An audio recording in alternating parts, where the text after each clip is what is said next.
Okay, welcome to the Rev 76 channel.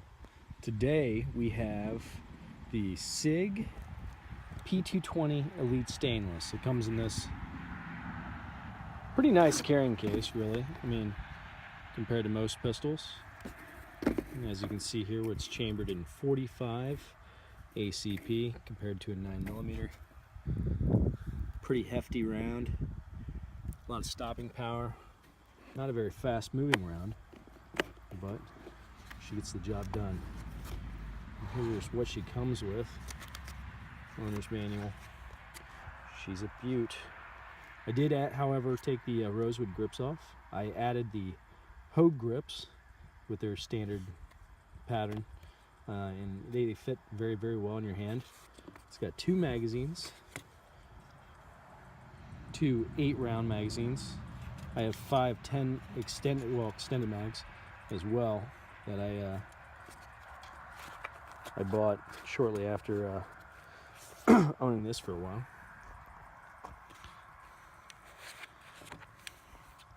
She is a nice gun. Nice beaver tail grip. You have the decocker.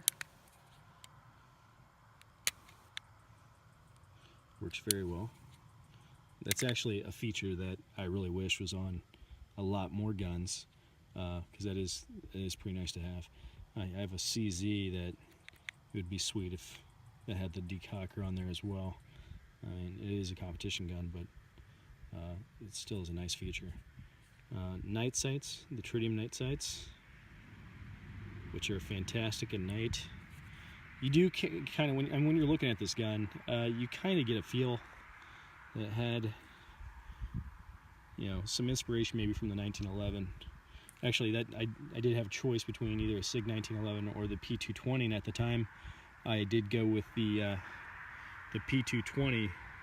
But now 5 years later, 7 years later, I kind of wonder now if that's the route I would have gone down originally. It does have a Picatinny rail for any attachments that you might want to add, lights, lasers, what have you. It's a very, very well crafted gun. SIG does a very good job.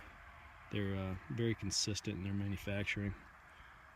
And check that out. It's supposed to be the this is the Elite version, the Elite stainless version.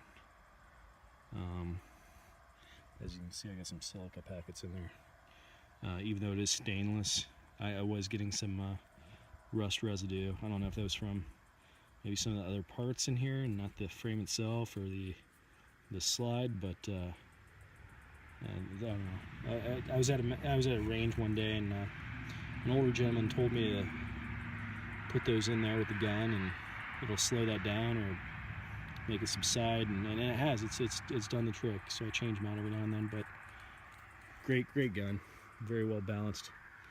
Now I know you guys hate these videos as I do, where people are just talking about the gun and you want to see them shoot it, and so that's exactly what we're going to do. So let's get to that. Anytime you're shooting, make sure you have safety glasses and also ears. So let's get to shooting this thing.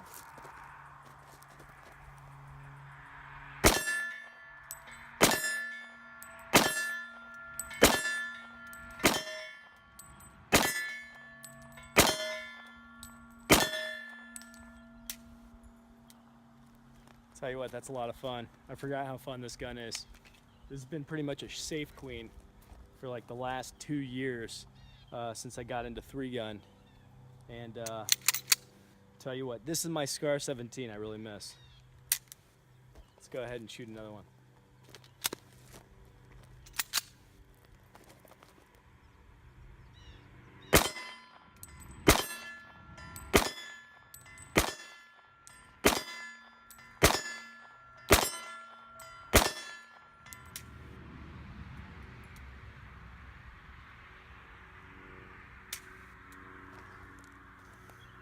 Yeah, the trigger's not that bad for being a double action and single action trigger. I mean, it's relatively pretty smooth.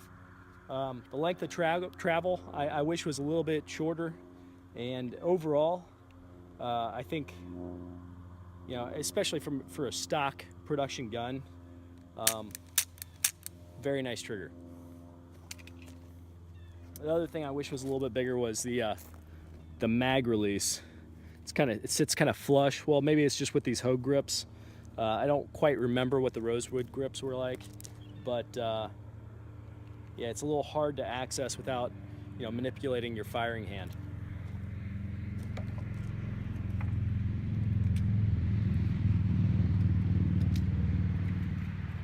Now, the other thing I do kind of wish capacity was a little bit more. I did get some extended mags. It adds +2, so they're 10-round mags. But you know, coming from the, you know, competition world where you're shooting largely double-stacked, you know, pistols like the Glock 34s, STIs, and you know, CZ variants, you do kind of miss that extra capacity, even when you're out here plinking.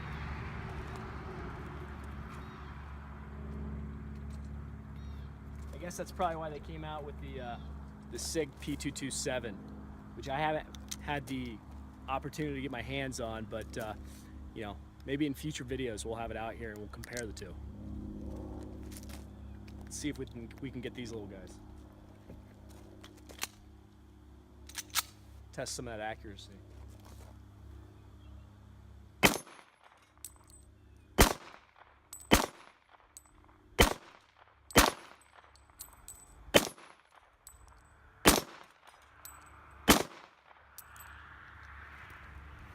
Pretty accurate firearm.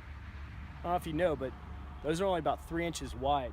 And we're sitting at about 15, maybe 20 yards. So it's a pretty accurate gun. So if you're looking for a great firearm for self-defense or in the home, and you're a big fan of the 45 ACP round, this is definitely a contender, especially if you're looking for a single stacked pistol, which, I mean, you know, they fit better in your hand versus like a double stack, you know, 45 ACP, like a 2011 of some sort. But great gun. Let's do some more shooting.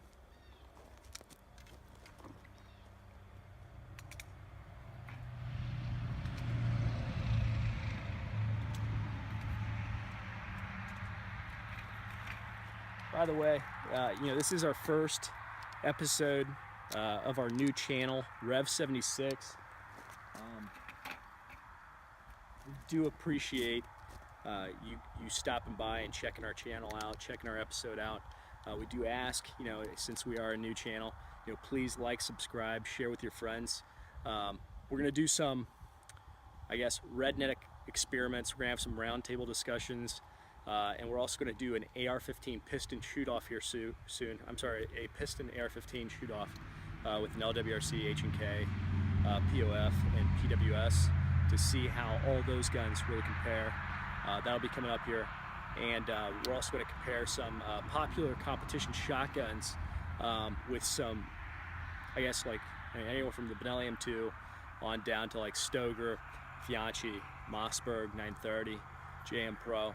We're going to go through all those and you know, let you know if the price is actually really worth it. So those are the type of things that you're going to see on our channel.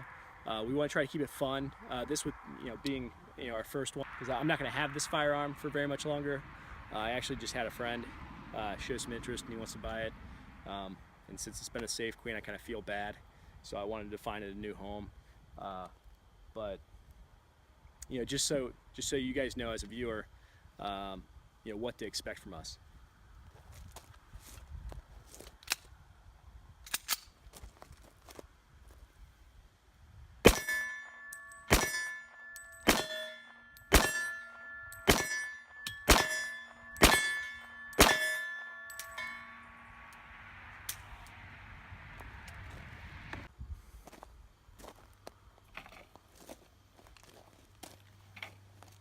You know, the thing that you really notice about this gun, since it is so heavy, it really does a great job of managing the recoil of this 45 ACP round.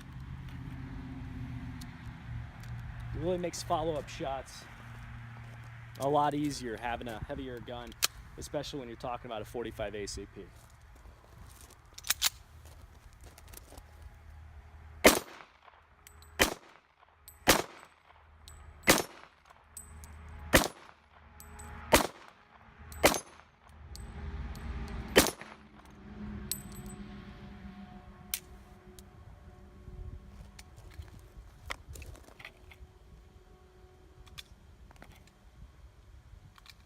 See how we do with some double taps.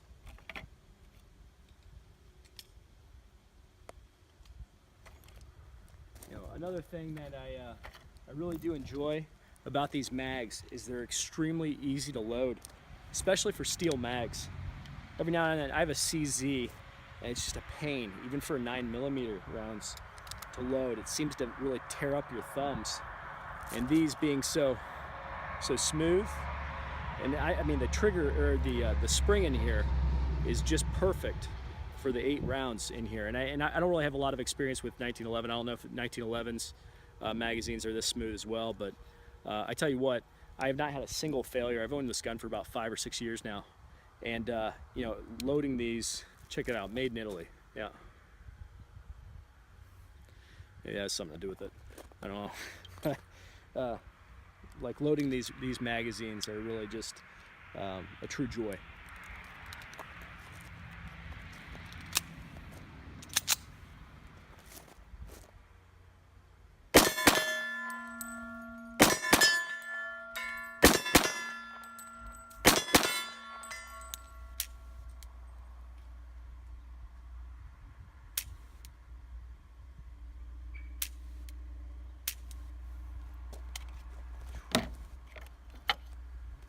See if we can do 2 headshots with the 2 rounds we have left. I don't know if I can get them. It's a 4x4 square. With 9mm, no problem. 45, not as accurate. At least in my experience, not as accurate. Close, a little low. But, well, please let us know what you think of this video. I mean, it is our first. We're gonna get better at it, obviously, this whole YouTube thing. But there you go. Let's give you a good look at this gun. Beautiful gun. Let me know what you think of the grips. Hug makes some nice grips. I like the finger grooves. I know a lot of people don't like it. I like how it's got a, you know, it's kind of raised up here, so you can get a really nice, you know, purchase. You can get really high up on the back of that gun, especially with the beaver tail. Maintain a lot of control.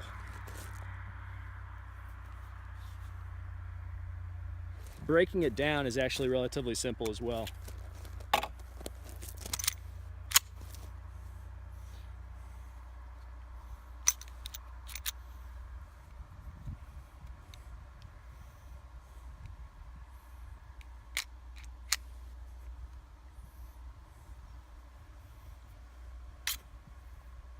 That's it. That's all she was. Cleaning it's real easy. Wonderful gun.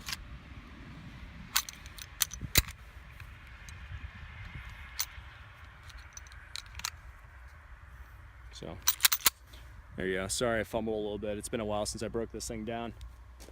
Cleaned it, shot it, you know. But anyways. Oh, and then, I don't know if you guys got a good look at the tritium night sights, or if you can even see down that. But yeah, great gun. Very smooth. And I believe these things MSRP at around $1,200–1,300 bucks. I think you can get them for like around 1,000. So they are a little bit more than 1911s. Whether or not they're worth it, I don't know. That's up to you. Really up to the shooter. I mean, I chose this over 1911, but for different reasons. And you know, depending on the type of shooter and, you know, I guess what stage of the shooting life you're in, this might be a great fit for you. Might not. I don't know. But anyways, I think it's a great firearm. Very nice for self-defense. It's definitely spent a couple nights in my nightstand, or right by my pillow at night, you know. You know, I've enjoyed my time with it. Many trips to the range. Anyway, please like and subscribe to our channel. You know, we will get better at these episodes. You know, it's our first time, so you know, stay tuned. We're gonna have a lot of great firearms on here. You know, what to look forward to is you know, F1 Firearms, LWRC, JP Enterprises, We got some CZ Tactical Sports, Benelli, you know, a lot of great manufacturers. So so stay tuned, and we'll do some fun things for you guys.